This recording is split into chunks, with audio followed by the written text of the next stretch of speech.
Here we are. Yes.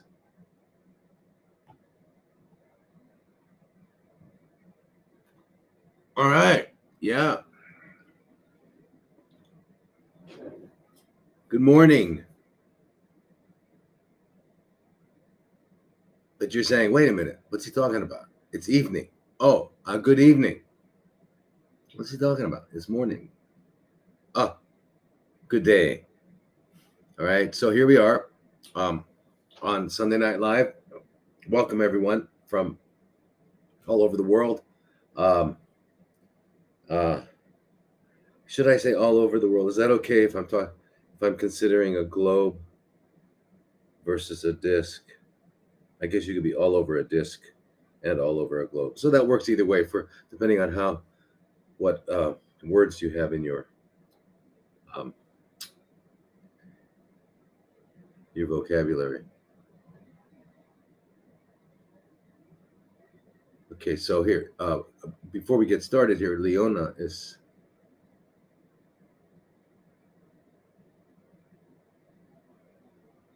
So Leona, your situation is complicated. I there's no like an answer I can give to this. You're very extremely complicated. So please join the group so I can ask you questions. Okay, so people are wanting consultations, and it's impossible to give consultations because there's 500,000 people out there. So we can't do that. It just doesn't make sense. I've tried it. So here's what we need to do. We need to form groups. Oh, that's right. We did. We formed groups. Okay. So in these groups, what we can do is instead of just reading a question, I can say, well, have you done this? What about this? And we can kind of fine tune it. So it's like a consultation, except it's better because the consultation ends in 2 hours, 3 hours, whatever it is. This doesn't end. Every week we talk, we interact, and we keep going with it. So please join the group. So for you, I would say if you had a mass removed, I don't know what it was because we haven't talked, and you think they're a parasite. So I would join the CFC group or the parasite group, please. And I'm really happy to work with everybody, but yeah, right. The 1%, yeah, they know. They definitely know the psychology of servitude, inducing slavery. And Alabama.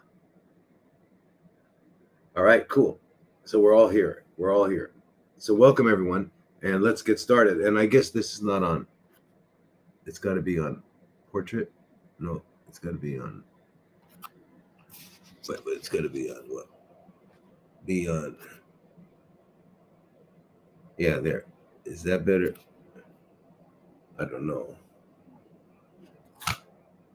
Does that make a difference? No. Does it be on portrait? I guess it does. Anyway, Sawadee Kap, Tukon. Namaste, Namaskar. And I learned another one.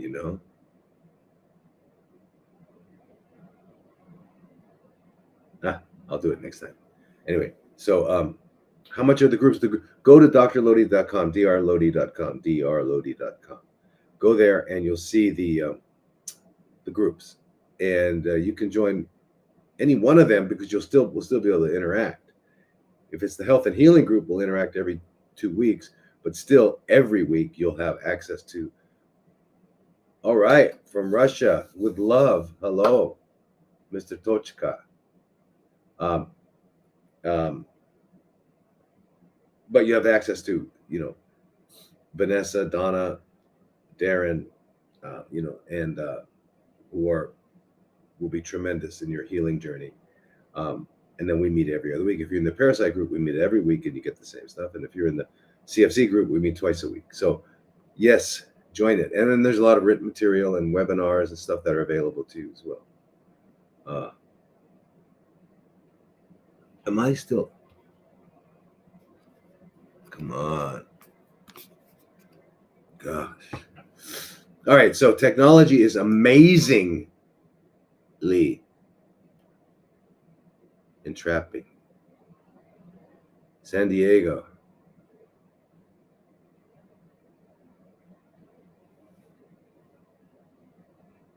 Yeah.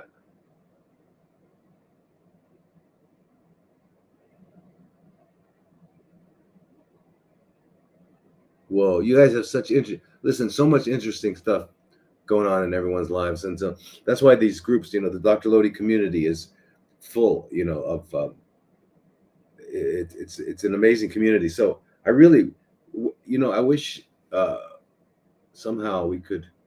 I wish I was wealthy. If I was wealthy and I had money, I wouldn't have to have any charges to anything. But the opposite of wealthy, there you'll find me wandering around in that area there. Um, how do you join? You just go to drlodi.com.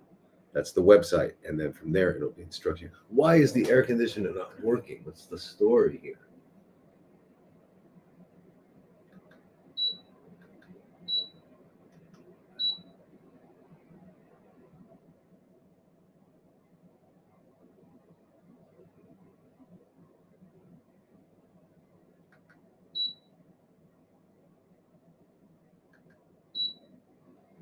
So we're supposed to know what this means, right? All these little they have these little symbols, and somehow we're supposed to know what they mean when they write an upside down brush and a sideways brush. I know what that means.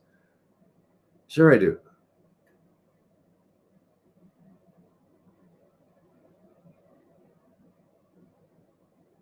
Yeah. I gotta stay safe. So, well, I think I'm already in the unsafe zone. So anyway, um, can't do it. And by the way, if we're not here, if we can't tell the truth, what are we doing?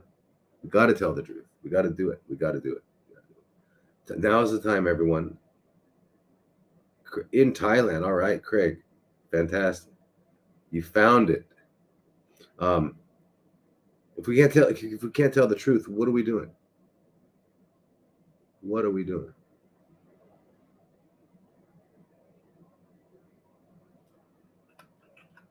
Right?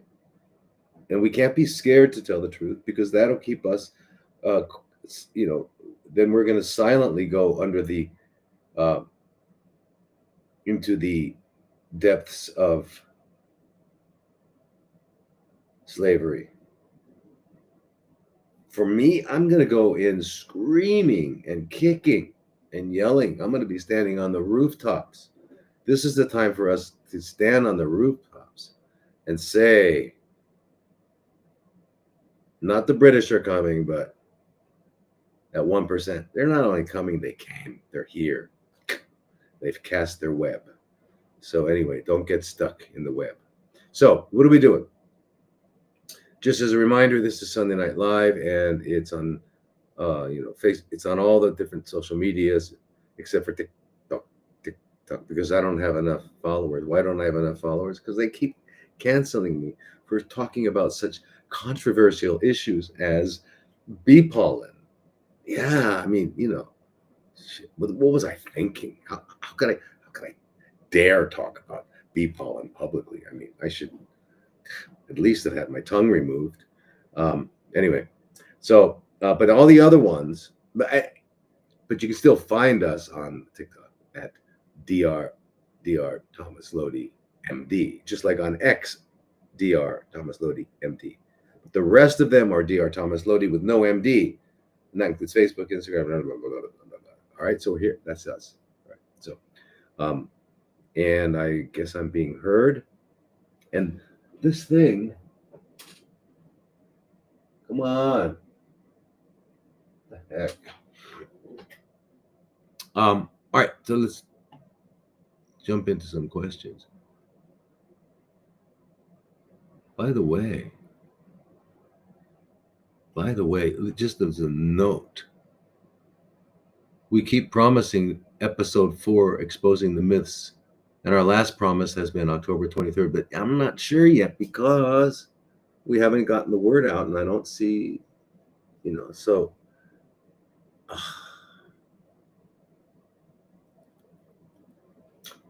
It's an important topic. Does anybody here think you shouldn't eat kale and spinach because it's got oxalates?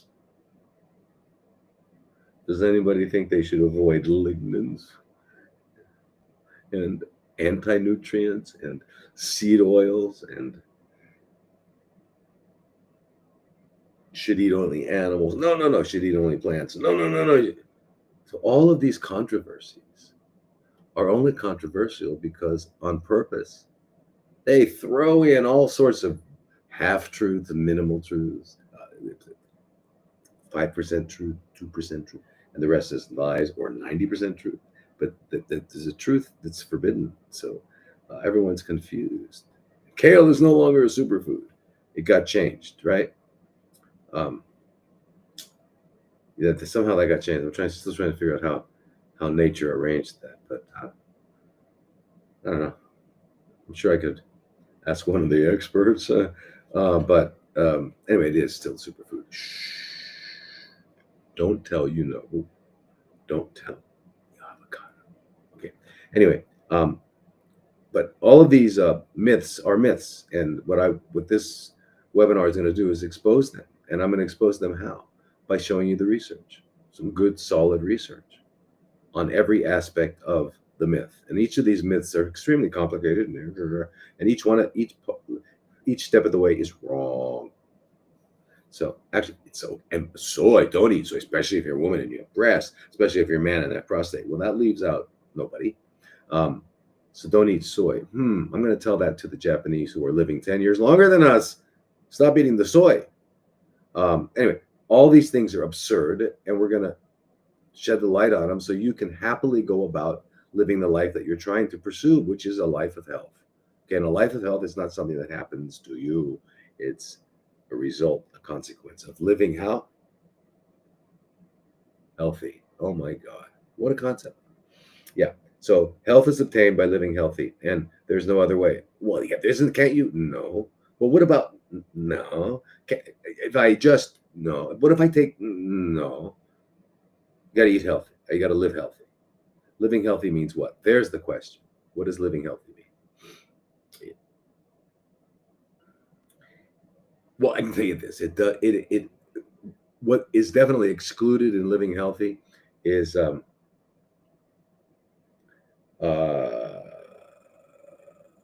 microwaving luncheon meats in a plastic bag. That's not part of it. Anyway. So let's go on. Now, where are we? So anyway, but I do want to eventually do part 4 of exposing the myths, and then we can make the whole series available. It'll be cool. Now,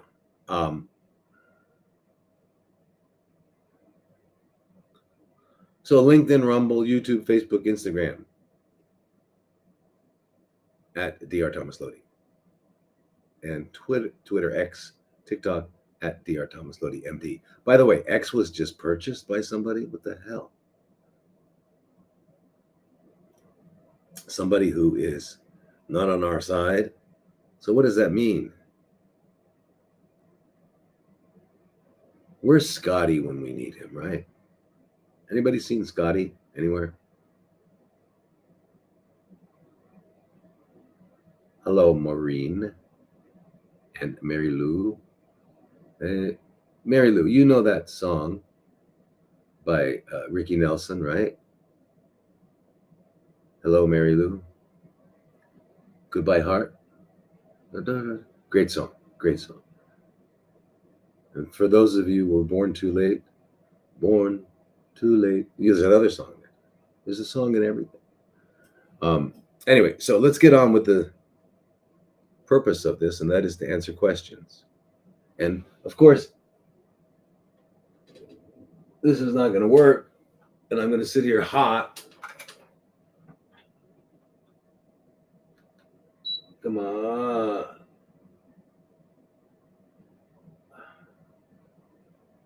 Anyway, whatever. I'm just going to have to be hot. That's all.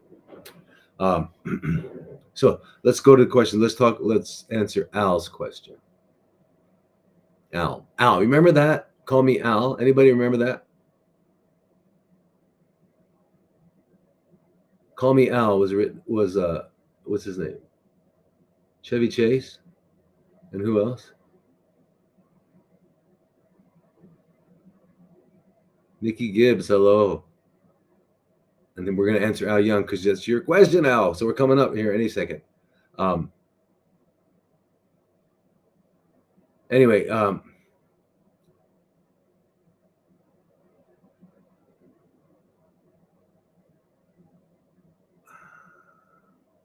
Call Me Al. Paul Simon and Chevy Chase. Is that his name? Funny, great song. Anyway, watch it. We'll listen to it. Check it out. We should have a music session one day because I got a lot of music to share with you. You guys got to find Mose Allison, right? And find that couple songs I like. One is I Don't Worry About a Thing because I know nothing's going to turn out right. That's a. And then another one I like is Your Mind is on Vacation and Your Mouth is Working Overtime. Great song. Anyway, let's go to okay. So Al Young's the topic is alternative astrological sign therapy. Alternative astrological sign therapy. CFCs, for those of you who are just joining, it's your first time, we do not refer to malignant processes by any astrological sign, whether it's Virgo, Capricorn, Cancer, Gemini. We don't use any of those terms. We want to speak directly and we do not want to speak falsely. The hour is getting late. Bob Dylan. And we don't want to speak falsely, so we're going to speak the truth. And truth is they are chronically fermenting cells, CFC. So that's what it is. So alternative CFC therapy. Okay, I'm a 60-year-old male with a large tumor on my right thigh. I've been dealing with the white coat since March when the mass was about the size of 3 sugar cubes. Fast forward 6 months and I've had an ultrasound, an MRI, and extremely reluctantly gave in to a biopsy at the House of Horrors. They took 12 tissue samples instead of the standard 3. This was done on September 18th in Saskatchewan. For the past 5 months, I've been trying to heal by taking ivermectin, fenbendazole, berberine, vitamin C and D3, curcumin, omega-3, low-dose aspirin, bitter apricot, turmeric, and wormwood. I also have recently added MGN3, BioBrand for immune support. I also have Niclostam on order. I have also done a parasite cleanse and a numerous 3-day fast. I only eat within a 6-hour window and never after 5 hours before bed. My diet consists of fresh raw vegetables only. No sugar, no processed food or dairy. I maintain a state of ketosis. I haven't worked in 6 months because the pressure of the tumor is applying to the nerves is excruciating to manage. I have to sleep on my back in 4-hour increments because the pain. Because of the pain. I haven't gotten the biopsy results back, licensed to sell me toxins, so the spell hasn't been fully cast. They suspect soft tissue sarcoma of some type. After all my efforts, the tumor still hasn't shrunk and it continues to grow. Can you advise me on methods I can take to reduce the size of this tumor other than what I'm already doing? Okay, Al.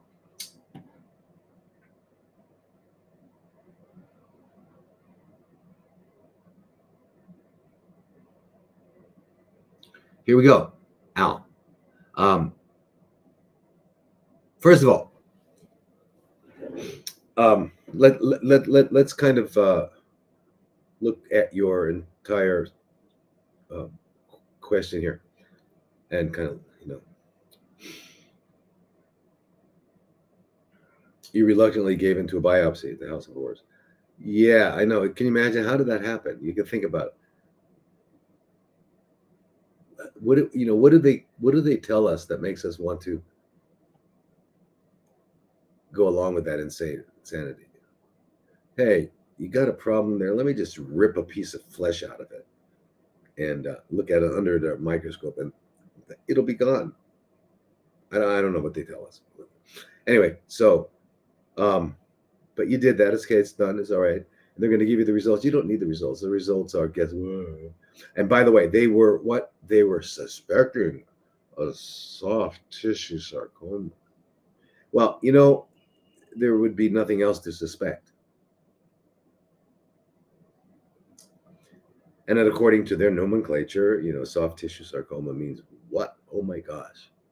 It's not hard. Because what's hard? Bone. What's not hard? Everything else. Ah, okay. All right, tendons are a little hard. And ligaments. We'll call them soft. Okay, so they're soft tissues and it's a sarcoma. Why is it a sarcoma? Why is it not a carcinoma? Because sarcomas are these malignant processes that arise from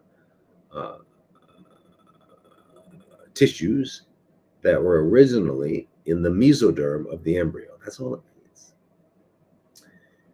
Yeah, soft tissue sarcoma, meaning nothing. It means what? Nothing. And how do you spell that? N-O. Thing. No thing. Okay. So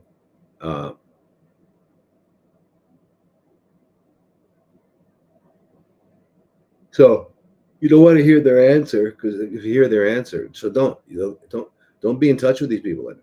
For what? You know what they're going to do. They want to actually inflict physical pain and then irradiate you with ionizing radiation, and that's not enough to poison you. So to get in touch with them is to very similar to what they call assisted suicide. Right? You don't want that. So now, all these efforts that you've been engaging in are wonderful. However, they're all aimed, directed at killing the tumor. Okay, so that's it. Now remember, if we want to resolve chronically fermenting cells on any part of our body that are arising, we need to understand that just like the fruit arises from a tree, so that these things arise. They are the consequence of a systemic underlying process. And so that if we remove them, we're going to have a new harvest. And so unless we deal with the roots, the soil, the roots, and the trunk of the plant, tree, we're going to keep getting fruits. All right? So the way to deal with this is, number one, we got to do everything we can to stop this process from occurring, stop making them. Secondly, we need to target those that are there and eliminate them without harming the other tissues in the body that are not in that condition. And then number three, we need to wake up the immune system, which has been hypnotized and paralyzed. So the three aspects to healing, resolving a situation like this, or actually any situation that deviates from health. And what is health? Everybody know what health is, right?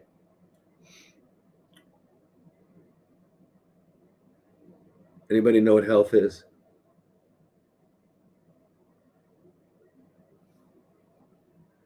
Fantastic, Dell. I love it. Love it. Love it. Love it. And Carmen and Rowan. Yay. So again, what is health? Because really that's our goal, right? So if our goal is health, we got to figure out where it is we're going, right? So what is it? What was that name of that game show? Anyway, so what health is, let me just switch over to the answer. And the health is the optimal functioning of the organism. So whatever organism we're talking about, when it is optimally functioning, that is because it is in the state known as health. And so what is required for optimal functioning of the organism?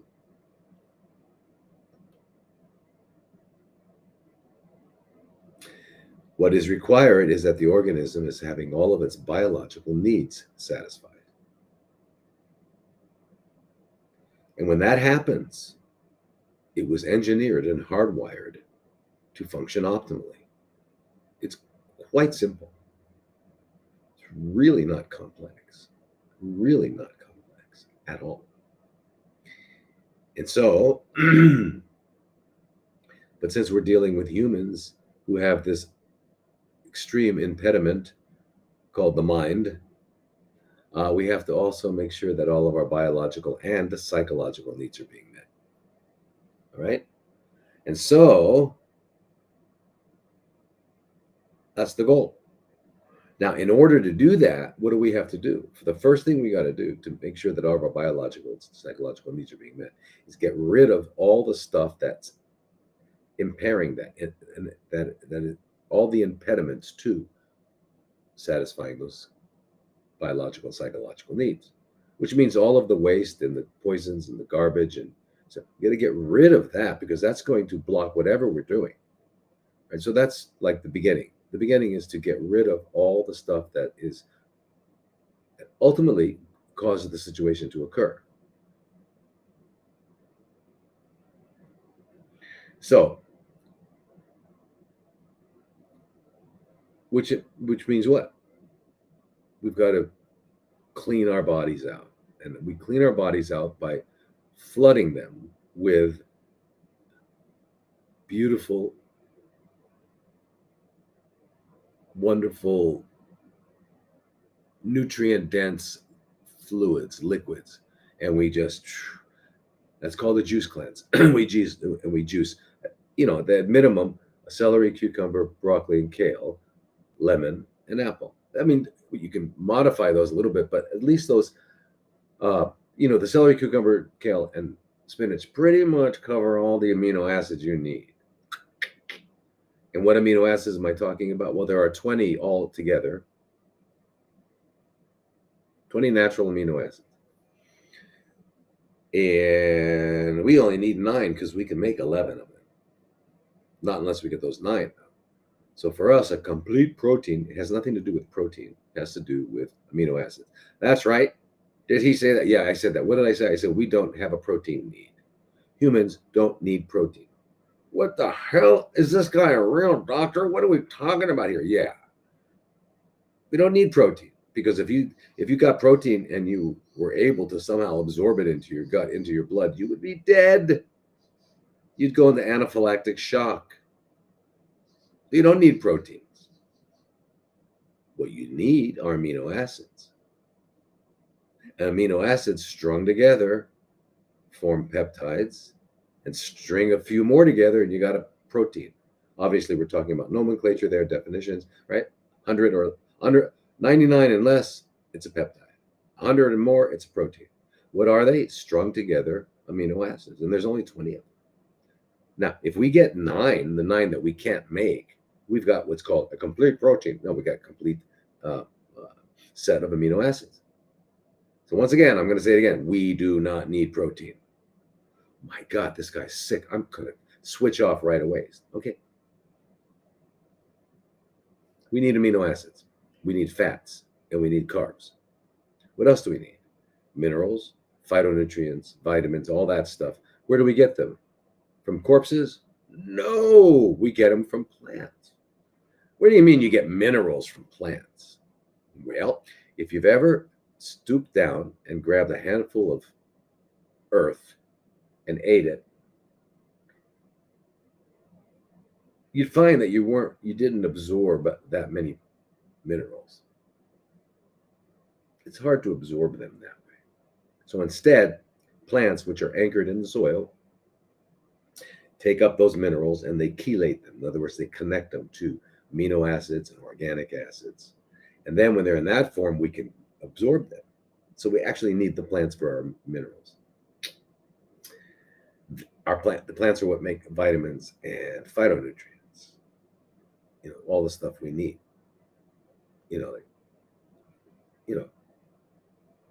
Phenolic compounds and all the stuff that we really that's from plants. Now, if we get it from an animal, it's because the animal ate a what? Ate a plant. Because the animal can't make those things.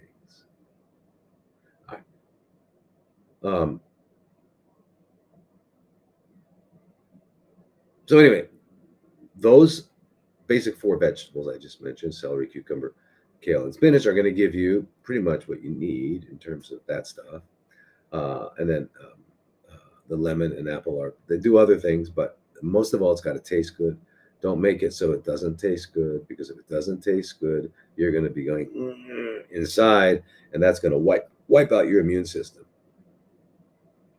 It's got to taste good. But what about that? All that fructose and glucose? Yeah, part of the macronutrient requirements. We do need carbs. Yes, we need them. Can you believe that? We don't need too many, and we don't need too little. We need what we need, and the amount that we need, and nothing more and nothing less. But what about fats? We need what we need, and the amount that we need, and nothing more and nothing less. And amino acids, we need what we need, and the amount that we need. What about oxygen? We need what we need, and the amount that we need, and nothing more and nothing less. Huh? You mean that's true of everything? Yeah. But how am I going to figure it out? The reason, why do we have to figure it out? Why do we humans have to figure it out?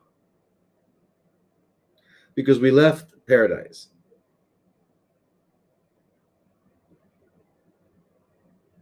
Paradise is a place where those creatures that are under the auspices of instinct live.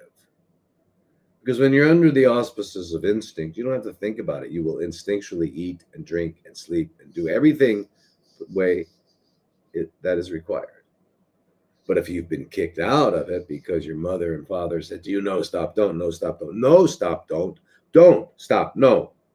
Okay. And they told you that when you were really young, and they kept telling you that. So you said, okay, forget it. I'm not going to be instinctual. I'm going to be a completely well-cultured Russian, well-cultured Yugoslavian, well-cultured American, well-cultured Chinese.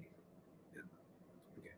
So culture is antithetical to nature. These things that I'm saying sound bizarre, even when I hear them, but they're absolutely true. Okay.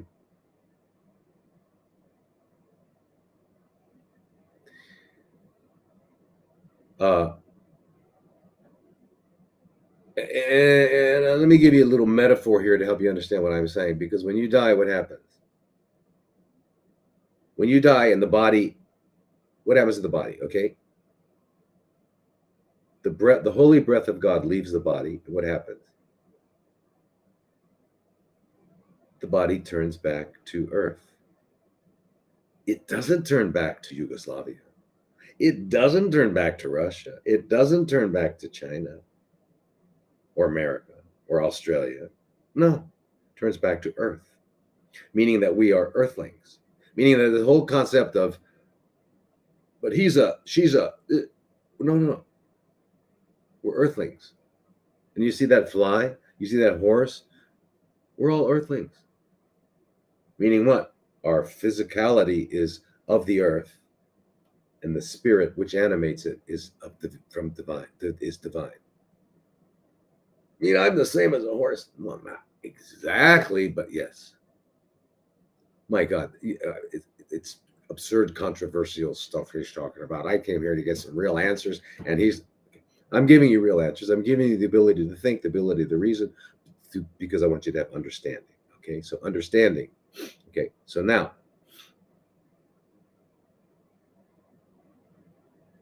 cleansing, juice cleansing. Here's what we do.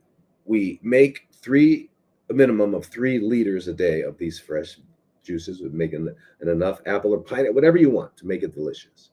Because yes, you need those carbs.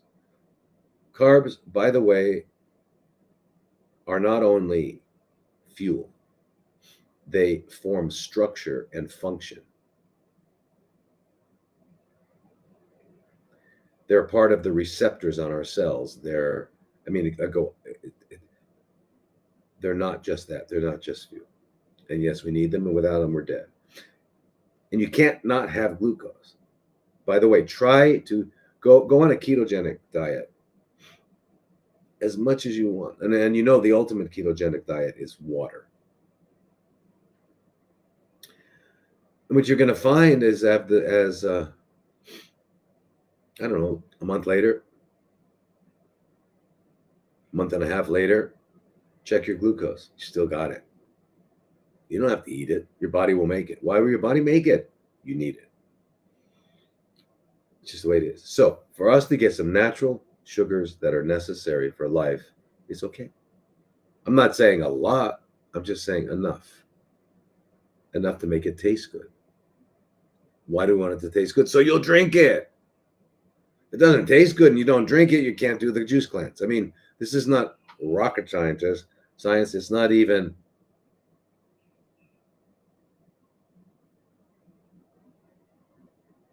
I don't know, the most simplest form of science. It's not even that.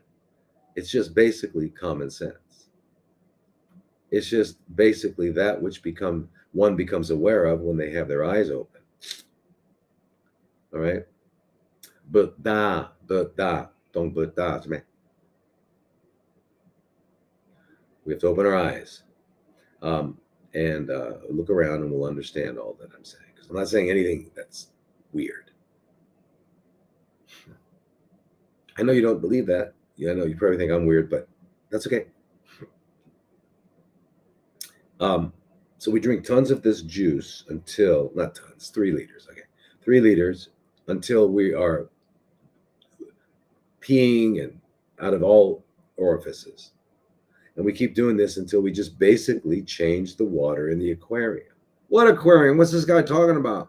Oh, I just liken the body to an aquarium where all the cells in the body are the fish, and they're swimming in something called the extracellular fluid, extracellular matrix, which is derived from what we eat, drink, smell, taste, comes in through our skin, blah, blah, blah, and what we produce in our body, such as hormones and peptides and blah, blah, blah, and what we don't excrete, waste. Yeah. So you put that all together, and that's our extracellular fluid, and that's what the cells are swimming in. We better clean that out so that they can function. How do we clean it out? By flooding. Just what else do we need to do? Go to bed at the right time. What's the right time? Diurnal creatures, 9:00 p.m. latest. And then what do we do during the day? We move around. We move around. And we eat within a 6-hour window because we know we don't need that much. I mean, you don't need, you'd be shocked at how little you need to satisfy your nutrient requirement. And we do that because it's the time that we're not eating that the body is healing, cleansing, and taking care and repairing and regenerating, and procreating new cells. Right? So remember,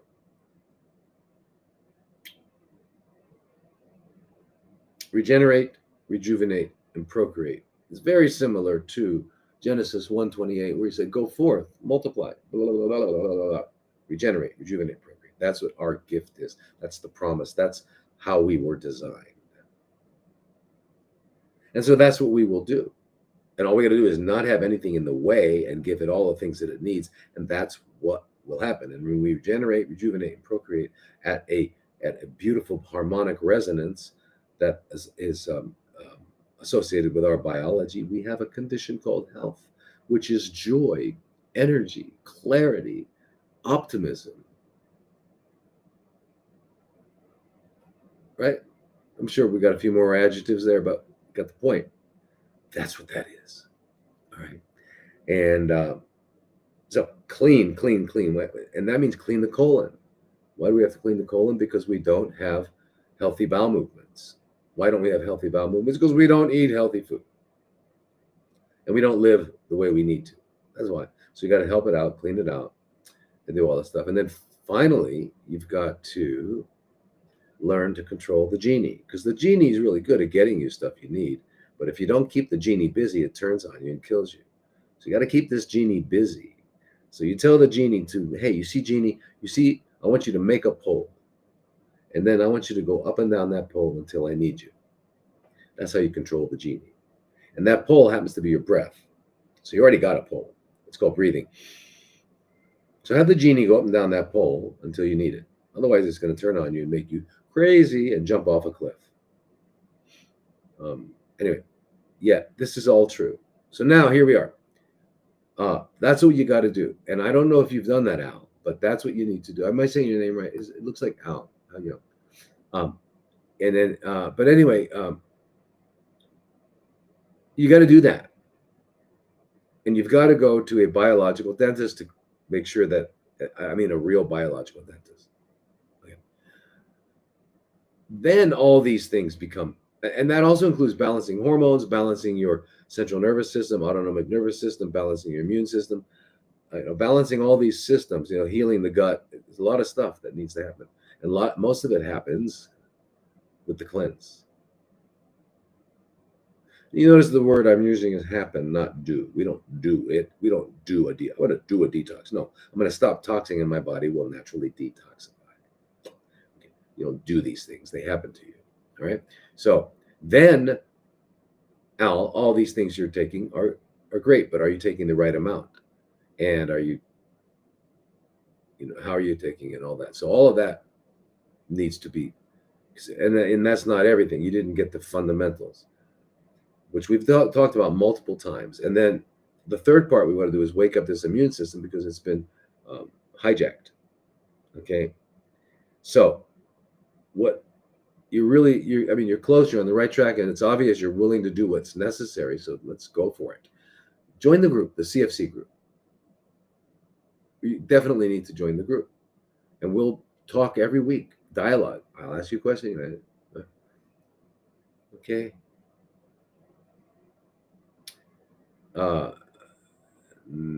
Alan. So Alan says, I have a meniscus injury long time back. I did not go for surgery. Now I wanted to heal this injury naturally. What can I do to heal my meniscal tear? What supplements is there or protocol should I follow here? See, we think that healing is a transitive verb, right? I'm going to heal. I'm going to heal this like I'm going to drink this juice, or I'm going to sit on the chair. Okay, good. So healing is what happens to us when everything that is impeding it is gone and everything that's required by the body. So listen, let's clarify terms. Where are we? What is a meniscus? When we talk about a meniscus, we're in this regard, we're talking about the knee. So in the knee, the knee consists of a bone from the lower leg and a bone from the upper leg connecting, and they connect at a place we call the knee. And in that connection are muscles from the lower connecting to the knee and muscles from the upper connecting to the knee. So the knee is where it all connects. And when muscles connect to bone, that we call that a tendon. And when bones connect to bones, we call that tissue a ligament. Same kind of tissue. Well, as it turns out, the meniscus is basically cartilaginous tissue that is basically connecting the tendons from one end to the tendons from another. So very important because that involves movement. That's what was required for movement and all that. So if that tears, you've got a problem. It's also painful.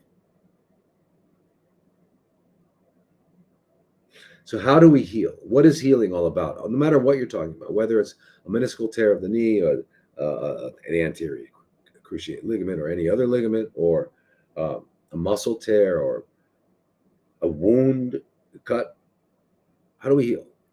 We heal by the fundamental requirement for healing is having the appropriate required cellular voltage. I don't like this. What do you call it? Portrait view. Anyway, because you can't get everything. Anyway.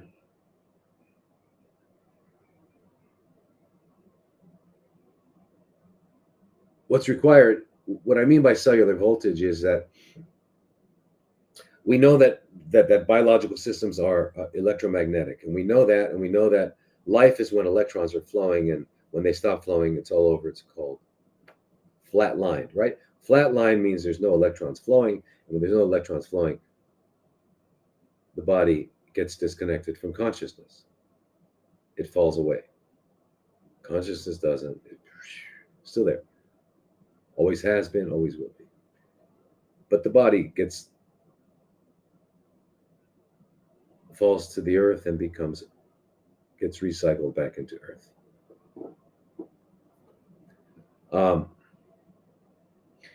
So it's that electron flow. And we know through science that if electrons are flowing in this direction at 90 degrees in this direction is a magnetic field. So that's why it's called the electromagnetic field. You can't have one without the other. Magnets and electricity are the left profile from the right profile. They're the same thing. So cellular voltage is the accumulated usable electrons, stored electrons. And in millivolts, we say that, a healthy cell is going to function at about negative 23 millivolts. It's not negative, but it's just nomenclature. You have an acute injury. When you first got your meniscal tear, you should have gotten up to 50 millivolts for several, maybe a week or so, and you would have healed that. Now, if it's been around for a long time, it's chronic. We now need to get up to 70 millivolts to heal it. If you've got CFCs, you've got to get up to 70 millivolts and heal it.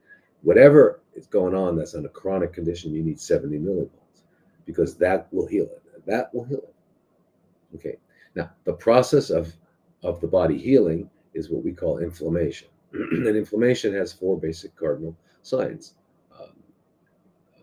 Red, enlarged, painful, and hot. Why? Because there's excess blood flowing. So blood is red and it's warm. And if you got excess flowing, it's going to be enlarged. And all of that's going to cause pressure and pain. So you have the 4 cardinal signs of inflammation. That's acute inflammation. All right. So,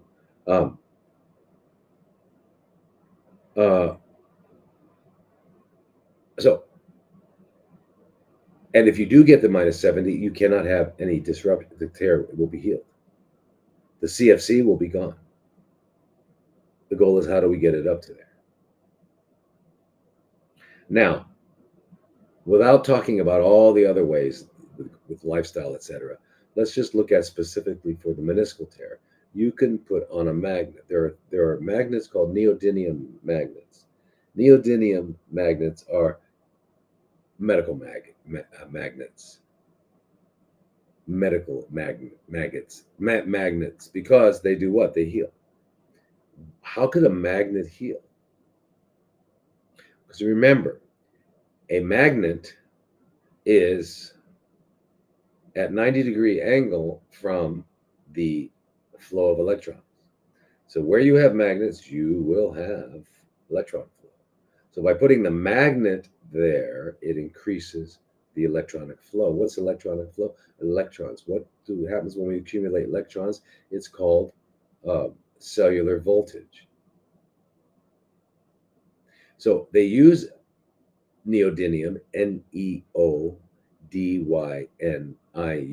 neodymium, Dinium, dinium. Yeah. So they use these. You get a ligamentous tear, anything. You sprained your ankle, broke your ankle, whatever. Wrap these magnets around you, and it turns out they're extremely cheap. So it's not a big expense at all. And specifically for the knee, there's a company called Wonder Mag, and they have a magnetic knee support. So you just pull it up, and you got the magnet right there over the knee, right? And I'm not sure if it's enough, so you could add a few neodymiums around it if you want. Depends on how I haven't looked deeply into the Wonder Mag knee support, but if there's a sufficient amount of magnetism, you'll have a sufficient amount of electronic flow. Now, you need to be doing everything else lifestyle-wise wise as well, because otherwise your lifestyle will eat up these electrons if it's not a healthy lifestyle. But that's what I do. Now, the other thing you can do, since it's been a while, once you do have done a thorough cleanse, and all the time you've been wearing the magnet,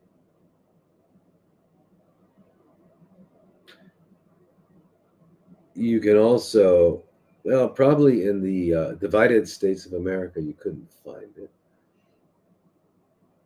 I don't know about the great European Union if you could find it there, but I do know a place you could find it. It's a place called Thailand and probably Cambodia. I don't know. I don't know. I don't know for sure Thailand. And there are things where you can go and get an injection into that area of the knee of stem cells. So you're doing all the other stuff. You've got the magnets on. You're doing all this stuff, and you put the stem cells in directly into there, along with all this, and now you've got some good material, raw material to heal that up. All right. Now this is Ali. Ali. I'm a 39-year-old male from Texas. I've eaten low carb since high school. Since 2016, I have slowly started putting on weight.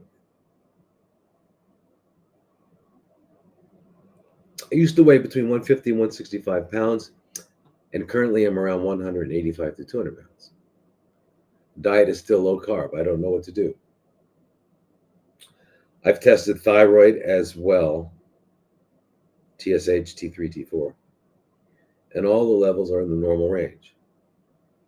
I eat beef, lamb, chicken, nuts, and coffee with cream and or half and half.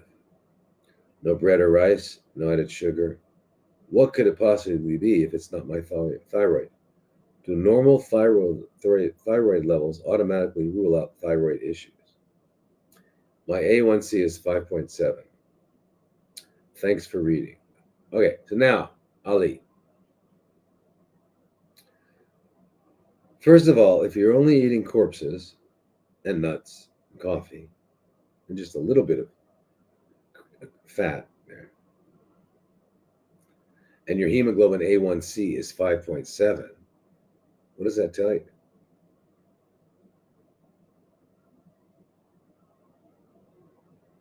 So we all know what the hemoglobin A1C is. It's basically what's called glycosylated hemoglobin, which means the amount of glucose that is attached to the red blood cells, hemoglobin.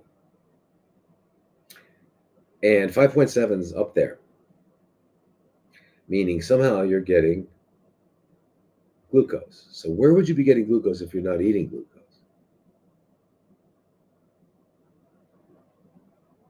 You're not eating rice, you're not eating bread, but you're getting glucose. How are you doing that? You're not doing it. It's happening. It's all happening at the zoo. I do believe it. I do believe it's true. Simon and Garfunkel. Anyway, you're getting glucose because we only need a certain amount of amino acids. Which amino acids? The 9 we spoke about that are called essential. And if we get more than that than we need, what happens? Well, these amino acids get shuttled over to the liver, and the liver turns them into glucose. It's called gluconeogenesis. So maybe you're eating a little bit too much beef, lamb, chicken. Nuts, you're getting good fats, but beef, lamb, chicken. No pigs? No kangaroos? Come on. How about turkeys? Quails? Parakeets? And why aren't you eating reptiles? Come on. Snake, tastes like chicken. Um, Frog, frog legs. Lizard.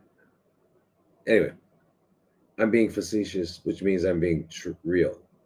Um, so that's the thing we don't realize. We don't realize our own physiology, but that's what's happening. Because if that's truly all you're eating, but I don't see any carbs in there.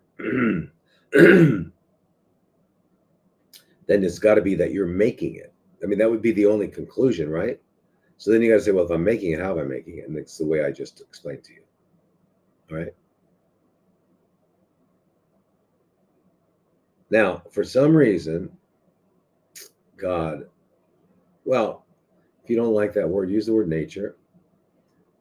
Determined that we have three macronutrients. That means big enough to see: carbs, fats, amino acids. So one of them is carbs, which means we need carbs. So you're eating a lot of strung together amino acids called proteins, and you're getting some fat from your nuts and cream, but you've eliminated carbs. So for some reason, and I understand it's not like you came up with this idea. You're a victim of misinformation, as most people are. All right. So, but anyway, this is why that's going on. Now, with regards to the thyroid, we've talked about this several times, and so I want you to listen very carefully. I'm not going to go over it in detail because I've gone over it many, many times, and you can go back on and look at a lot of these archived lives, and you'll see it. But basically, thyroid is a gland over here that determines kind of like our metabolic. It's like a metabolic carburetor. It keeps things humming. Energy, producing energy. Energy is measurable by heat. Right? You put a lot of heat onto water and you start moving those molecules so quickly they turn into steam. You take the heat away from it and the steam becomes water. You take more heat away from it, it becomes ice. Okay, so motion, movement, energy has got a fingerprint of heat. Okay, so now the purpose of the thyroid is to deliver iodide to the mitochondrial membrane. That's one of the purposes. To depolarize it and make energy, which will be seen as heat. That's only one of the things. Thyroid does other things too. It causes lots of stuff. We won't get into that. But the delivery of iodide. So when you get a T4, T3 test and a TSH test, they're all based on a very unwarranted assumption, and that is that you've got enough iodine in your diet to be able to make T3, which is triiodine, tyrosine, tyrosine, and T4, which is tetraiodotyrosine, or also known as levothyroxine. And so, and since we don't have enough iodine in our diets, we don't have enough iodine. And not only that, we don't have enough iodine. But I eat Morton salt, and it's been iodized. Yeah, it's been iodized insufficiently, so you won't have enough iodine. Would they do that? Would they do that? The answer is yeah. Not only would they do that, they do that. Do that. They do that. Vitamin C, recommended daily allowance, 50 milligrams. Well, that's enough not to get end stage scurvy, but that's about it. And the amount of iodine they recommend is in the micrograms. And the only people in the world who have enough iodine are the Japanese, who get approximately 13.8 milligrams per day in their diet. Anyway, we don't have enough, so our body, when it's making a thyroid, is going to grab a bromide, a chloride, or a fluoride, and it'll be measured as a T4 or a T3, and my TSH will be happy, and everything's normal, but it's not. because we're not delivering iodine to where it needs to be delivered to because we don't have it. We're delivering bromide. We're delivering fluoride and chloride. So what do we have to do? We've got to make sure we're getting enough iodine. And we do that by taking a supplement of iodine, Lugol, or iodine. And then we use the thyroid supplement. But how do we know? We measure it by our body temperature. Remember the temperature? We talked about it a moment ago. So you take your axillary, that's this thing here. Well, there's two of them actually. Yeah. Either one. Either one. You got a choice. It's kind of like election. When we go to an election, they've already chosen the two. You can choose this guy or this guy. They're both our guys. But you can choose one of them. Anyway, you got two armpits. You can choose whatever one you want. But they're both good. I'm not saying they don't smell. I'm just saying they're both good. Okay. So, and they smell depending on what you eat. Yeah. If you don't believe me, change your diet for a while and see. Anyway, you measure it, and if you're outside of the divided states of America, then you will be using Celsius. And so if you do it 5 days in a row and the average is less than 36.8, 36.7, then you are hypothyroid, not enough thyroid. If you're in the US, it's below 97.8. And guaranteed you will be. If you're not, let me know, because I'd be shocked. So you'll take a thyroid supplement until you can you'll titrate it up until you get your body temperature at either 36.7 or 8 or 97.8 Fahrenheit. Meanwhile, you're taking your iodine. And about a year and a half later, you'll be able to start to wean down to taking only 12.5 milligrams, because initially you'll be taking 25 milligrams. So that's how we deal with the thyroid. And that's one part of it. The other part of gaining weight, if you're 39, you may be a victim. Oh, yeah, you're Texas, that's right, because you're in the USA. You may be a victim of them, and you are, because you're in the divided states. The DSA. Okay, so we're all in the those of us. I'm from the DSA. I'm not there anymore, but a lot of people are still in the DSA, and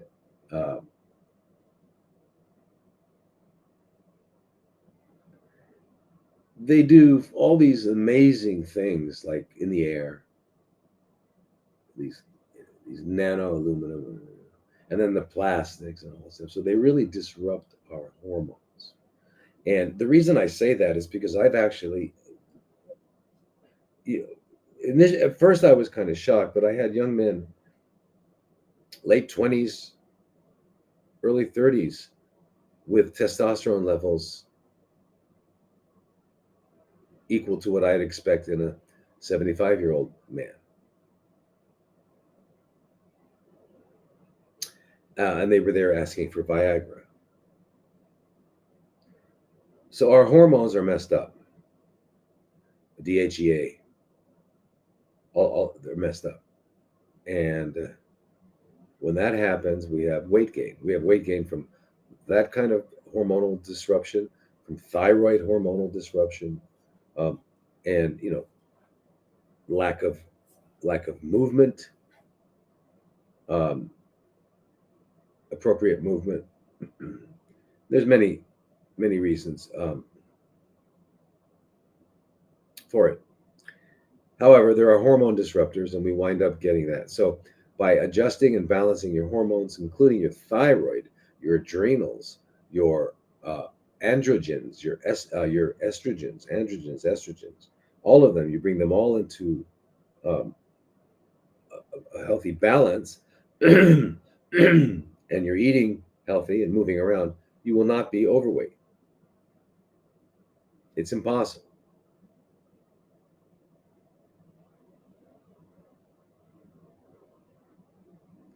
All right.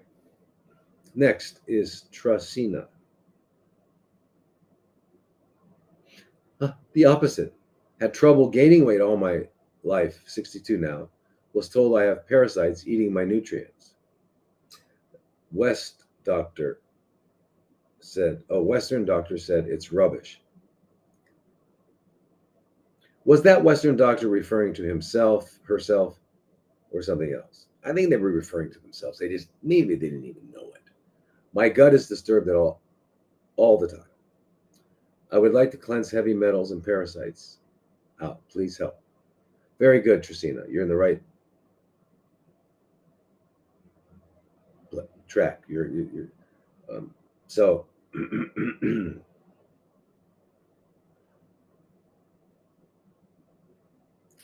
now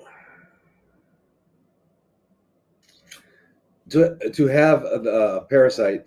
What's going on with this? Okay. To have a parasite that is eating your nutrients and causing you to be very thin usually refers to tapeworms.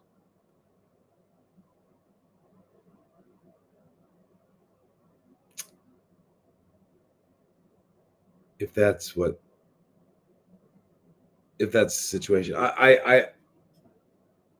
I'm not sure. If you had trouble gaining weight all your life, was your weight,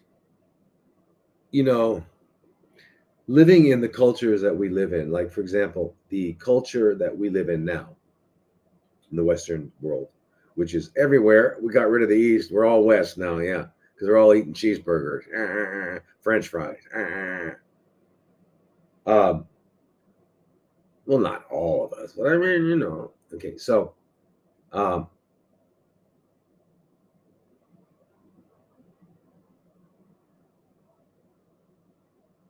as a result of this diet of non-food, people are overweight. For example, I came to Asia back around first in the mid 80s. Japan, Thailand. I was in India in the late 60s, but anyway, no one with a capital NO, one, was overweight. No one. I never saw anyone overweight, ever. Now, if I go to Japan, if I walk down the street in Thailand,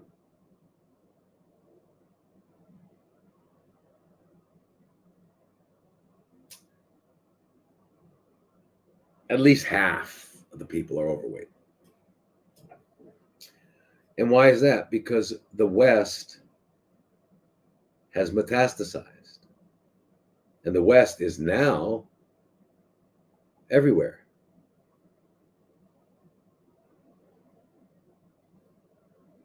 So everybody's eating this food and everybody's gaining weight.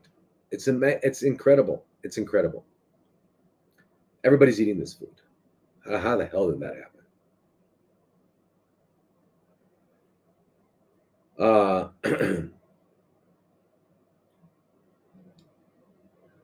So when you say you had trouble gaining weight, what I'm wondering, Trisina, is were you a healthy weight and you just couldn't keep up with the unhealthy weight of the people around you? Because we get it's like fashion, right? What is fashionable is what everyone's wearing. Oh my God, that's so yesterday. Oh, that's so last year. What the hell does that mean? That just means the person that said that is made out of saran wrap. That's what that means. That's the saran wrap answer. That's a saran wrap comment. You're so old school, new school, old school. What the hell? All these words that we use, and they have really significant meaning if you're young enough to understand what they mean. Yeah. So old school, that means the school's old. You mean like Harvard, Cambridge? These are old schools, right? And the new schools are what?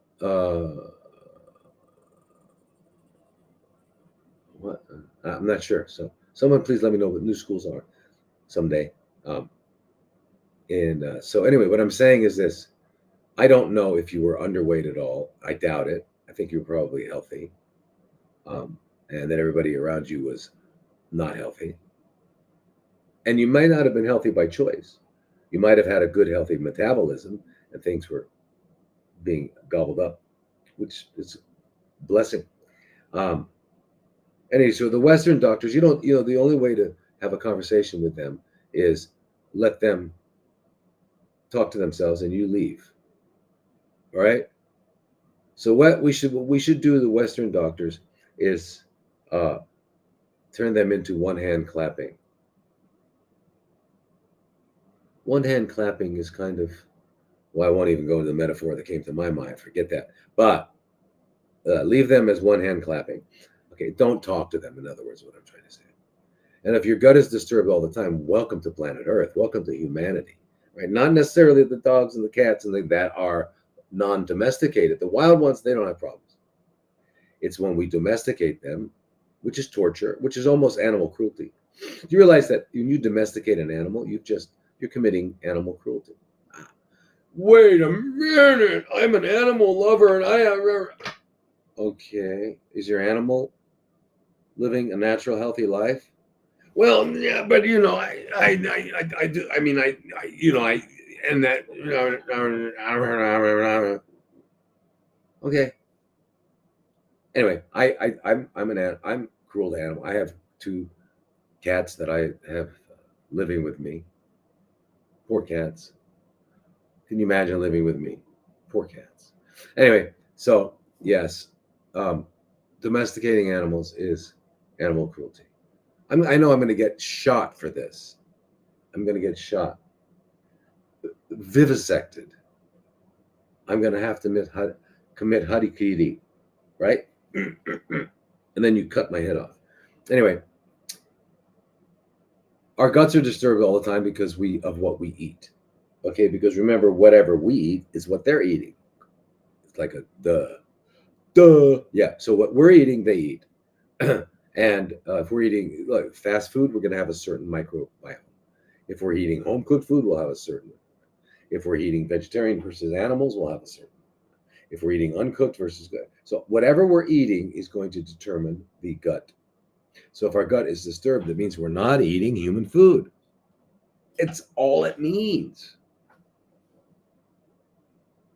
It also means we're not mellow. We haven't learned to meditate. And so we're on edge all the time. I mean, I know I'm late for this appointment. I got to be over there. Right? So if we're like that, that's also going to disturb our gut biome. So there's lots of things in our lifestyle. But anyway, you should do a cleanse, a heavy metal and a parasite. It's great, but do a total cleanse first, because remember, you can't I'm just going to get rid of this, because you want to get rid of the microplastics. You want to get rid of the the chemicals and the metals and the parasites. So all of it. So you want to do it all. So you got to do your juice cleanse, a good thorough, like we talked about. Do that for 4, 6 weeks, 8 weeks. Juice cleanse, you're getting all your nutrients except for fat and fiber. So you're fine. You can keep going. Do that. And for the heavy metal, you can find a way to get DMSA, and you can take depending on your weight and all that stuff, anywhere 500,000 milligrams a day, or even more, for like a week, and then stop for a couple weeks. Or you can just take 500 twice a day before bed, and then when you wake up in the morning. Or you can just take it before bed 3 or 4 times a week, 500, and you'll slowly get rid of the heavy metals. And the parasites, the parasite cleanse, because we've talked about it. Those are all important, but you've got to do all the other ones as well. And then you got to start, after you've done the cleanse, you've got to start eating human food, so that you'll have a healthy gut biome that is supportive of human health. Eating human food allows one to have a gut biome that is supportive of human health. Yes. All right. So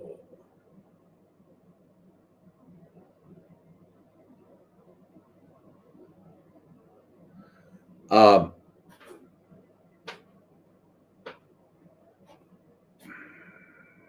Trisina, I hope I helped.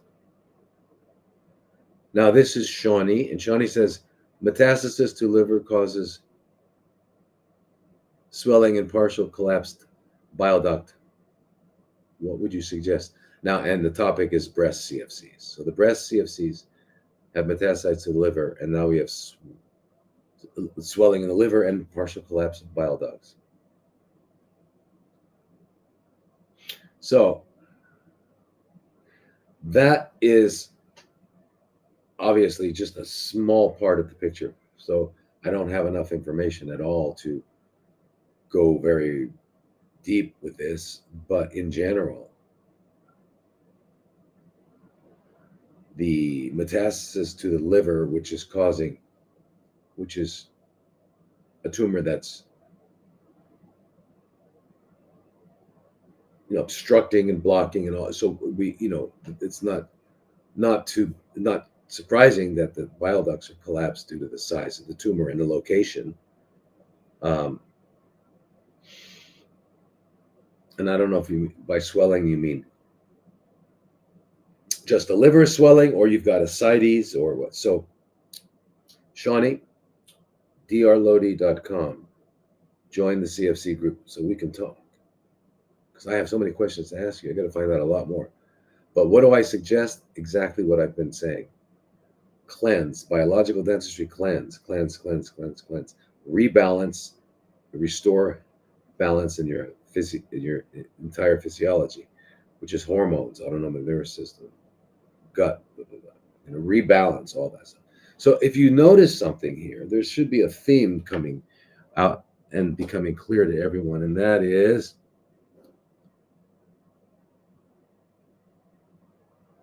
what? Anybody? What's the theme?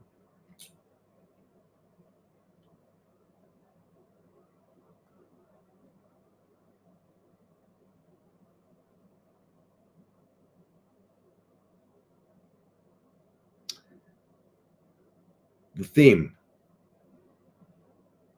Anybody? Come on, let's go. Here's a moment for group participation. Oh, okay, it goes up that way. I see.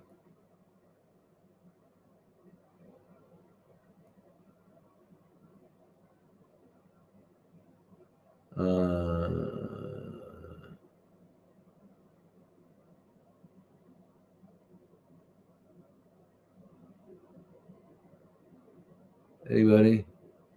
Let's get up to the top here. Wait, I'm trying to find an answer. What is that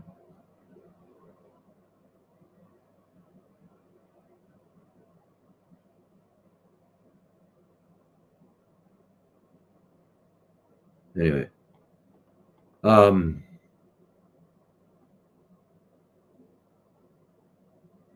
What? Parasitic cravings for unhealthy food.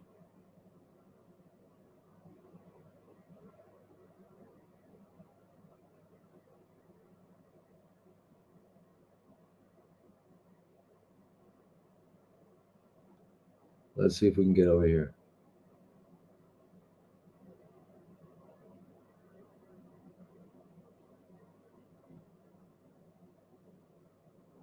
Where are we going? Where are we going? Wholeness, rebalance. The question was, what is the theme we're seeing here? The theme is that no matter, yeah, true, you are what you eat, and you are what you eat, and what you don't excrete. You are what you eat and what you don't excrete. You are what you eat and you don't excrete. You are what you eat and what you don't excrete. All right. Anyway, so the answer to what I'm referring to, alluding to, is that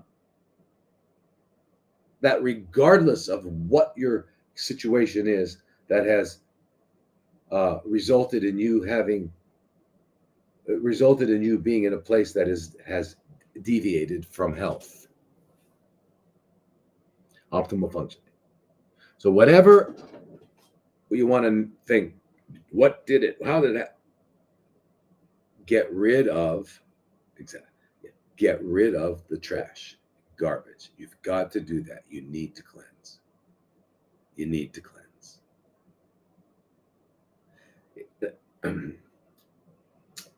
Okay. You've got, well, you wake up one morning and you find that you've got some ants in the house. What should you do? Buy some ant troll, buy some black flag.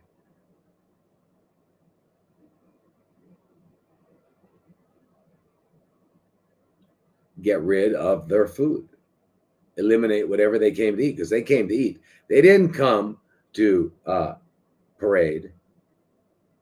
They didn't come to, there's no other reason they came but to eat.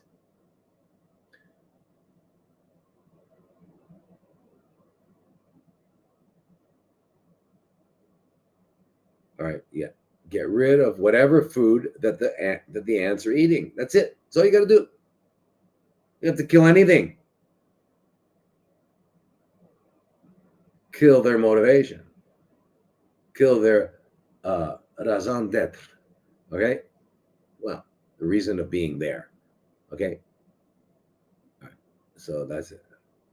What's funny enough, too, is they eat stuff, even the stuff we eat, which is not food.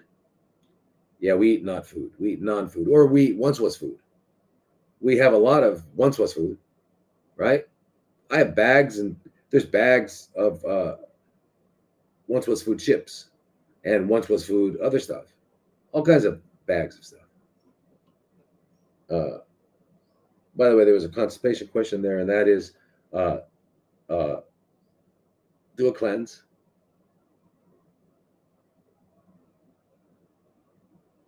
Of like we were talking about the juice cleanse. And then when you resume eating after 4, 6, 8 weeks, whatever it is, and then you after you've had you'll have a few bowel movements, and then you can get a colonic, or you can do home enemas, and then after that, eat only human food, which is plants, and you'll find that your bowel movements are beautiful. Well, I mean, not beautiful, but beautiful.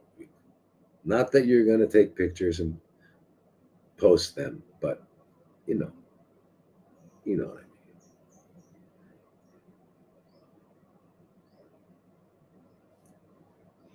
Okay, so we got that right.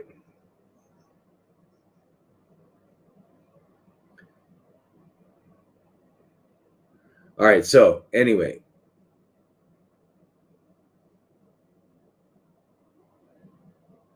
so the metastasis to the liver. But what I don't know, Shawnee, I don't know what you've done here. If you've had surgery, if you had chemo, if you had radiation, or it's still there. Um, uh, uh, and there's a lot of stuff. I don't know what you're eating. I don't know if you went to biological dentist. So there's so many unknowns. It's impossible for me to really satisfy the intent of this question. So, Shawnee, please join the groups. The group, any group, one group. But the CFC group makes sense. But at least Health and Healing, so we can talk once every couple of weeks. But come on.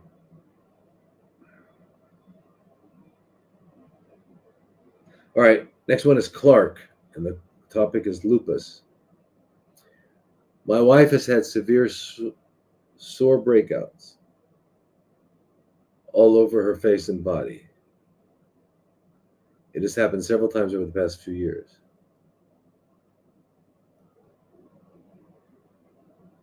She has been to a lupus and dermatologist, a lupus doctor and a dermatologist, and no one can diagnose what is the cause or cure. She needs help. Okay, you bring up a very interesting point here. No one can diagnose what is the cause or the cure. Well, that's not what diagnoses are for.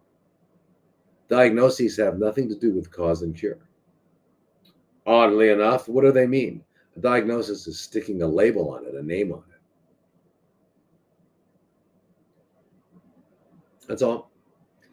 It does not tell you how you got it, which is the cause, and it doesn't tell you how to get rid of it. So how useful is a diagnosis? It is not useful. to you, but it's useful to them. Why? Because now they have legitimate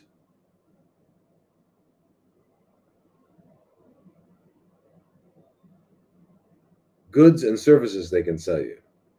Yes, and this is all authorized, and you're in the standard of scare, which means that even if your recommendations result in the death of someone, you were in the standard of scare, so it's okay. That's all a diagnosis does, is it gives you a name for a process that the body is undergoing in order to maintain its integrity.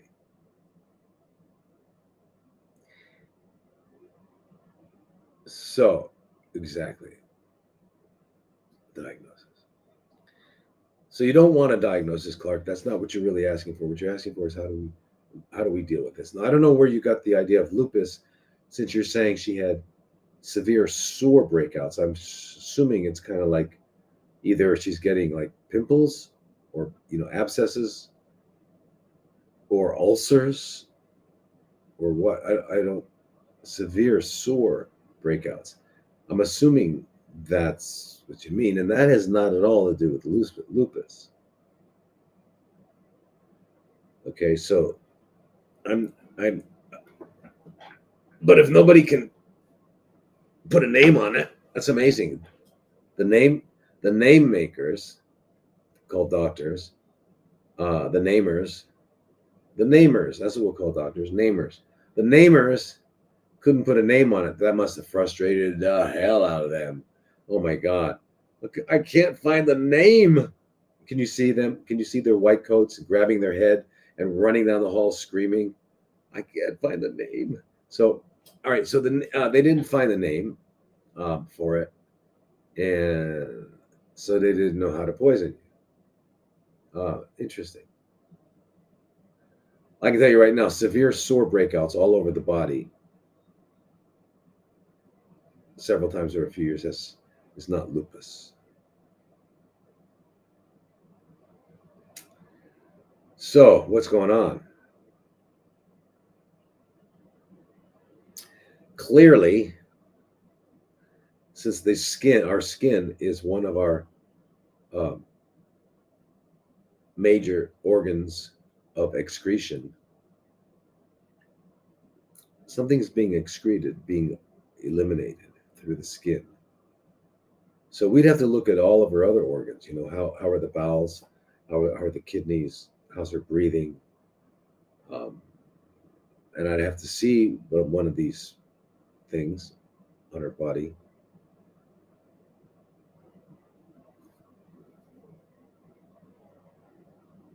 So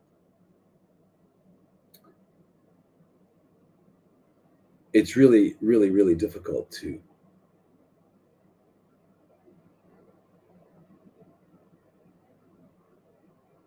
to answer any question here. But she needs help. She does. So Clark, join the groups and then bring your wife there so I can talk to her and find out what's going on. Okay, because it's really, really important. If I can talk to her, we can, you know, and you, I can really find out what's going on because it's really hard to know from here, from what you've said. So this is James, and hello. I really appreciate all your videos and knowledge. I have a patient with pancreatic CFCs. We've been doing approximately 13 to 1,700 milligrams of Fenban and 36 of ivermectin a day, plus soursop, wormwood, CBD 150, THC to CBD suppositories 300 milligrams, melatonin, and in 4 months, he just grew another tumor in his liver and the tumor on his pancreas. And the other tumor in his liver had all increased in size.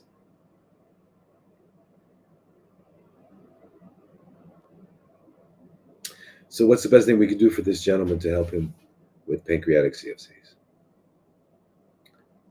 We've changed the diet and went to the carnivore diet 4 months ago.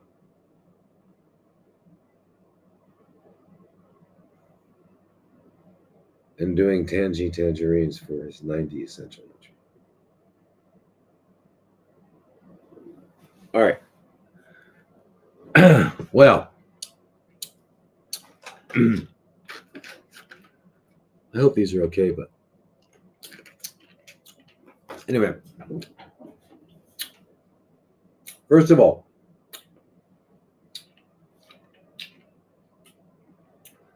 I've always had really good results with pancreatic CFCs.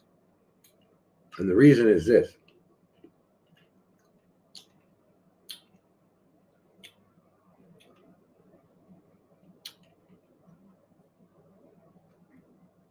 When something is injured or damaged or in trouble in our body,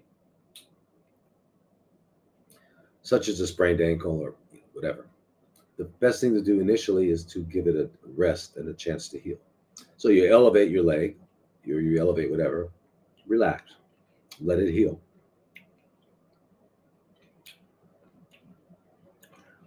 The one time that the allopathic medical world is doing the right thing, which is the one time. I'm not talking about trauma. I'm talking about chronic conditions. Is when someone has pancreatitis, they make them fast. You know what happens when they have pancreatitis and they fast? The pancreatitis resolves. Pancreatitis is inflammation of the pancreas. So they give them just water or sometimes just ice chips because they don't want too much water. So what we do, people with this pancreatic CFC, they come in, they do a juice cleanse, and then maybe even fasting.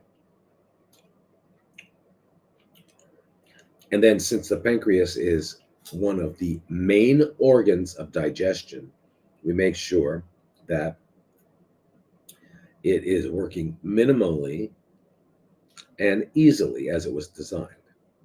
And so we feed them uncooked plant food.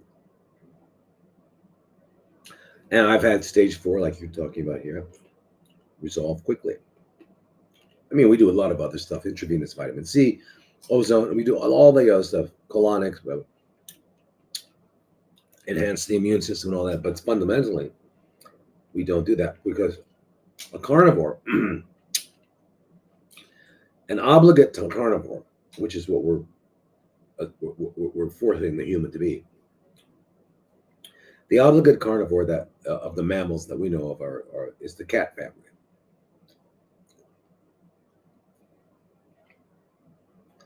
Now, for the human to get all their nutrients they need by being an obligate carnivore, nothing else, you'd have to eat nose to tail, uncooked, to get all the nutrients. That includes the skull, the brain, thyroid, lungs, heart, glands, lymph nodes, ovaries or testicle, bowels,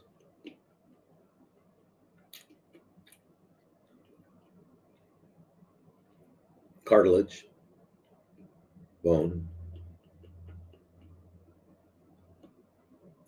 And you're still going to be missing polyphenols, lots of very important chemicals that are required for healthy functioning. So you don't want to put a human being, especially a human being that's not well, on a diet for which they were not designed. Okay. So that's what I would do first.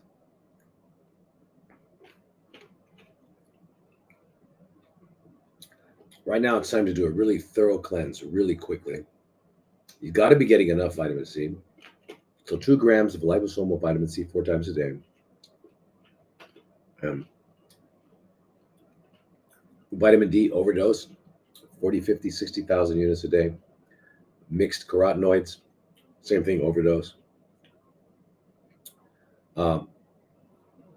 And Um, Same with the mixed tocopherols and tocotrienols, which is vitamin D. Max those out. Melatonin, balance the iodine and thyroid situation and the adrenals. Do all that. Depending on his age, we'd have to look at whether or not he needs thymosin alpha 1 and what. So there's a few other things. And then we can do intravenous vitamin C, ozone. There's a lot of things we can do. But fundamentally, unless we're changing the basic soil of his being, of his physical being, we can't expect a different crop.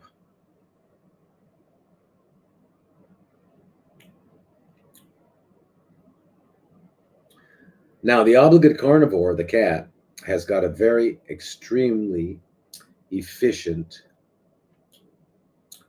gluconeogenesis factory in its liver, which is why they're able to survive like that.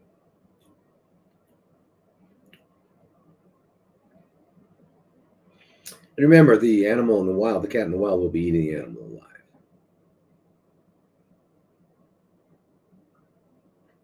So usually people that say they're on a carnivore diet are eating only the muscles, the dead muscles that have been thermally degenerated. That means changed by heat.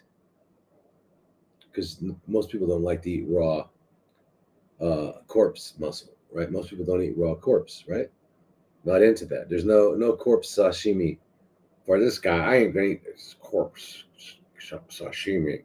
No. So it's those people that are not into, what is the other name we have? There's a French name. What is it for? Tartare. Tartare, doesn't that sound like, oh my God, you've got to have your pinky up when you say that. Tartare. Ah. Okay, when you're eating tartare. Anyway, we don't like to eat tartare. We like to eat cook, right? And so we grill it, get some, yeah. I like my meat well done. It ain't your meat, dude. It's the animal that you hired someone to kill. It's their meat, their muscle. So don't call it yours. Use the appropriate possessive pronoun if you're going to talk to me. Anyway, but you got a lot of good stuff going on. You just got to change the diet and yeah, and do some good cleansing, and then we got to do liver support. There's a lot to do, Jamie. So why don't we get in touch? Get in touch with me, and we can talk about this.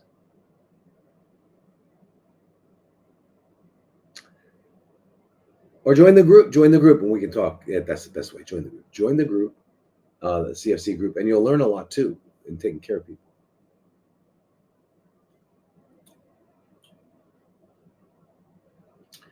Okay, so this is Sherry. How to stop mold infections.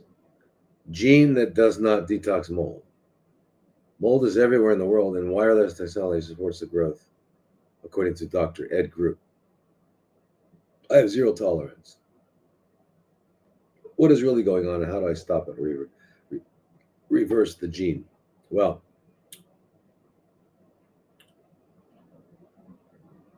the genetics has become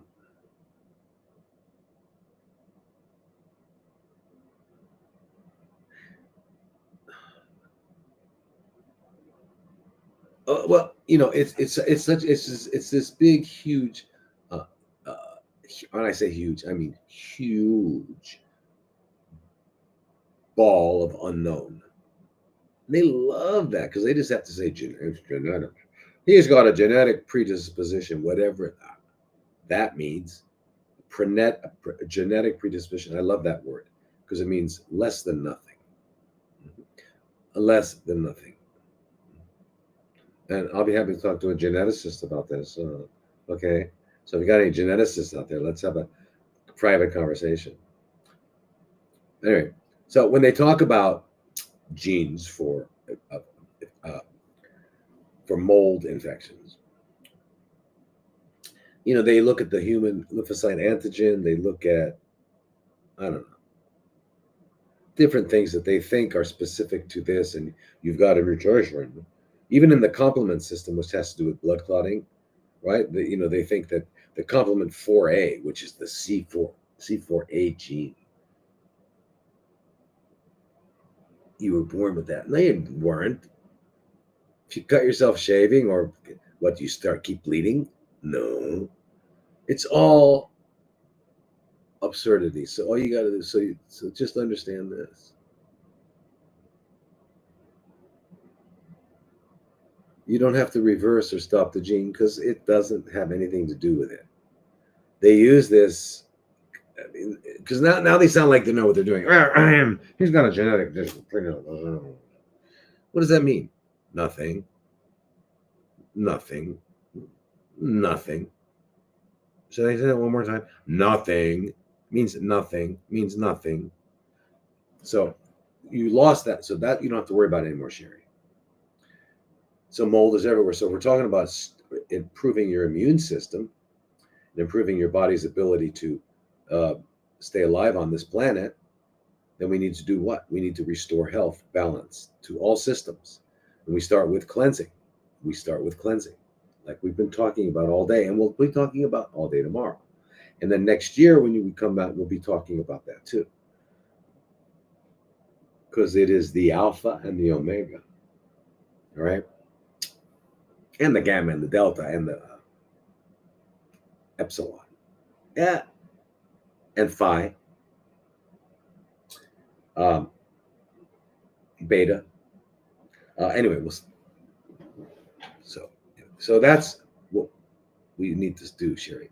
We need to really do a thorough cleanse, like we talked about, which will include colonics and everything, going to sleep early, all the things we're talking about. Sleep is like the king of medicines.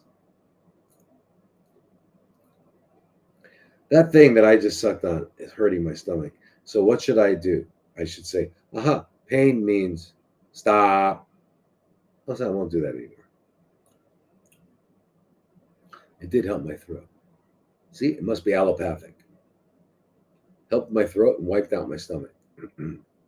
um,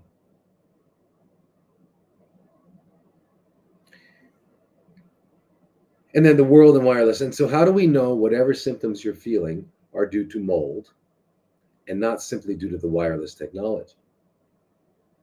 We don't. And one question is, if you, or one thing to keep in mind, if you've been Pfizered or Moderna'd, um, then you're going to be extremely sensitive to wireless technology. I mean, I know people who have to live like in the forest because they can't. They they simply can't. Now wait, there's something wrong here. It didn't get cool.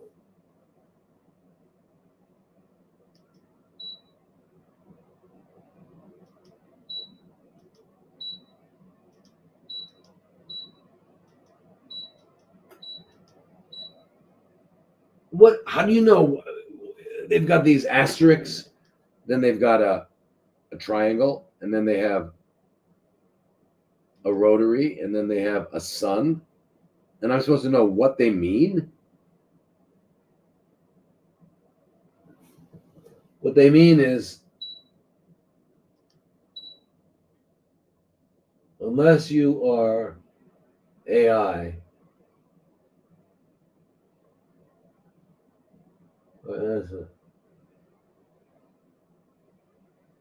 all right, well, that's the coolest yet. See? Tactile, tactile, tactile, touch. Good stuff. Uh,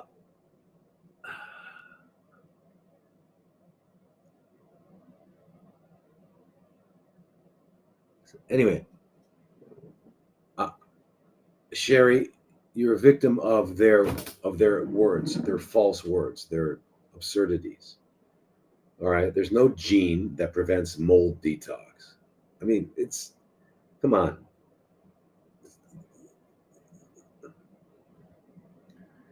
And the wireless technology is destroying our immune systems and everything. So how do we know that our symptoms are due to a consequence of the wireless technology effect on the mold? I mean, it's just it's deleterious to us. It impairs our ability to heal, our ability to protect ourselves with our immune systems, etc. Right? That's what the wireless technology does. Um, and we got to cleanse and do all that stuff. And if you have zero tolerance to this technology, then sadly, I mean not sadly, but I mean I don't know because you can't afford it, but you have to move. You got to move out to the areas where there's very little of this wireless technology. Um, and start your cleanse. And then when you finish your cleanse, which for the first time, because it's an ongoing lifetime process, then you eat only human food. And if you do this, it's going to go away.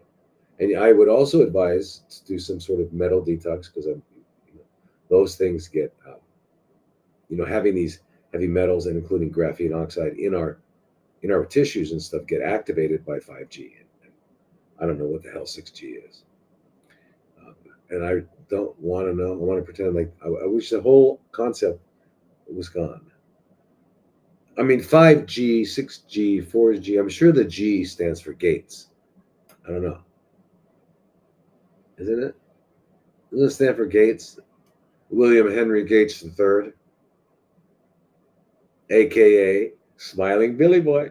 Well, if we can just uh, we could if we do really good with the vaccines and really good with reproductive health and Planned Parenthood, well, we could reduce the population. What's amazing to me is he's still breathing. I don't know how that happened. You know, have I seen too many movies? Don't we have like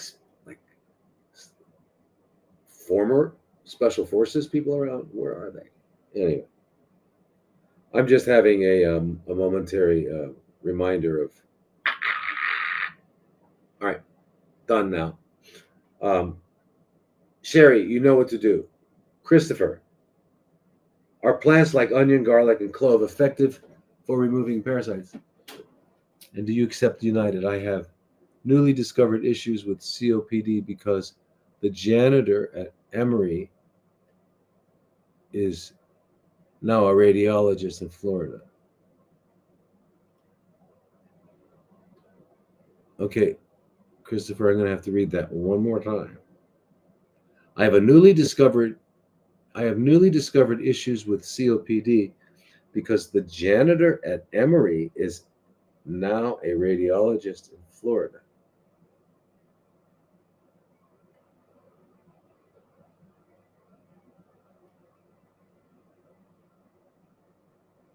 All right, my mind is like swirling, trying to grab onto something there.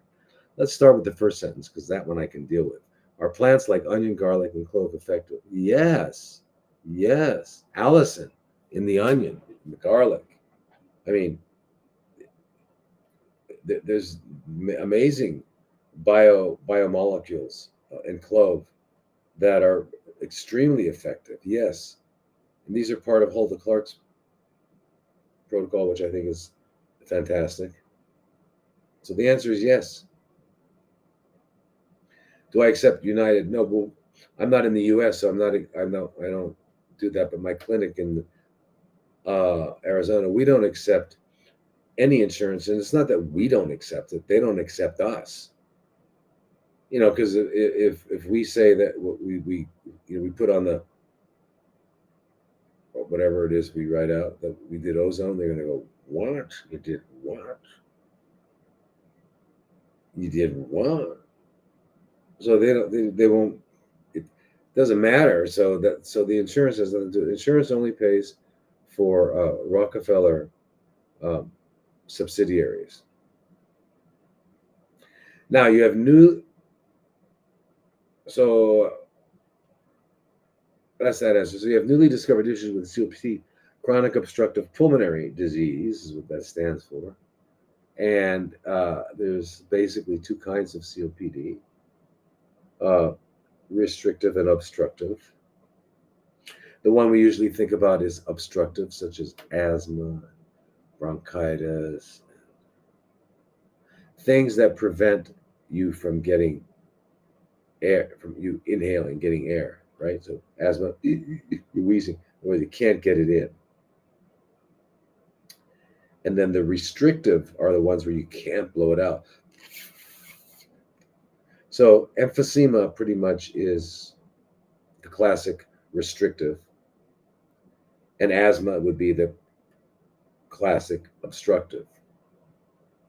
And so they have a name, nicknames, cute little nicknames. They call the obstructive, chronic obstructive pulmonary disease. Uh, they call them blue bloaters. Blue because they can't get enough air in, so they're blue, and they're bloaters. And then the other one they call the red, red something, red blue bloaters and red.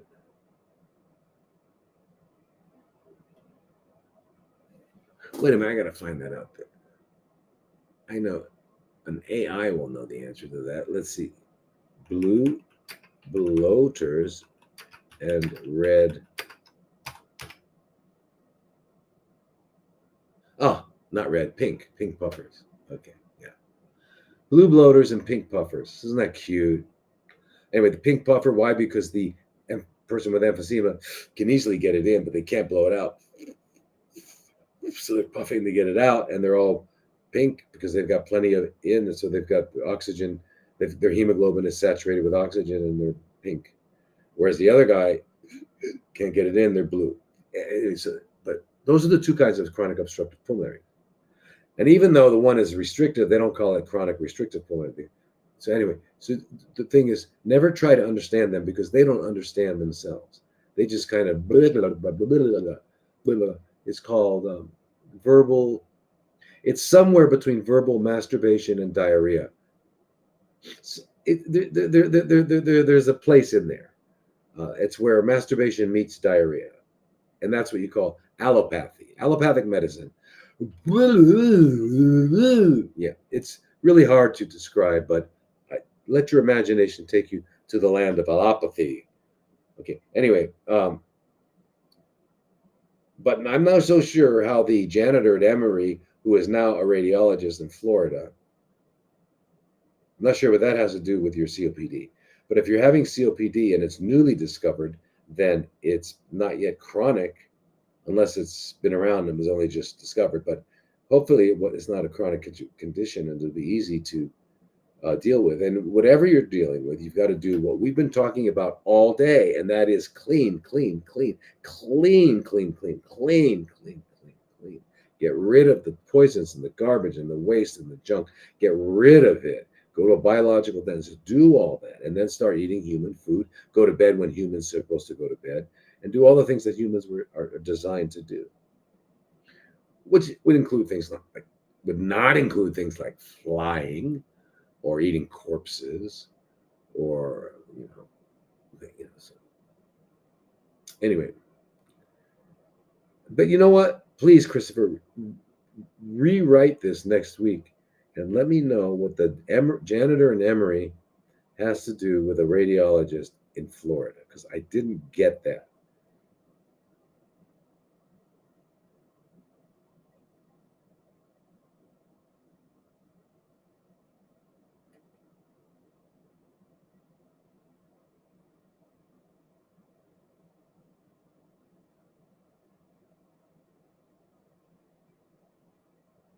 Okay, so next week, first one is going to be Stacy. Okay, Stacy, because your question is two parts and looks, it's not going to be a simple. We only have a couple minutes left, so definitely I want to answer your question. Yeah, a lot of people here. There's some really good questions here, so I think we should start Anybody on our team listening, let's start with Stacy and let's finish these people for next week. Is it a lot? Not that much. We can do it. We can do it. All right. Anyway, fantastic day, you guys. I mean, morning. I mean, evening. I mean, now. It's a fantastic now. And I'm glad we had a chance to share now. And it's beautiful. So listen, go to sleep. Unless it's morning, wake up. All right? Wadika, namaste, namaskar, and aloha.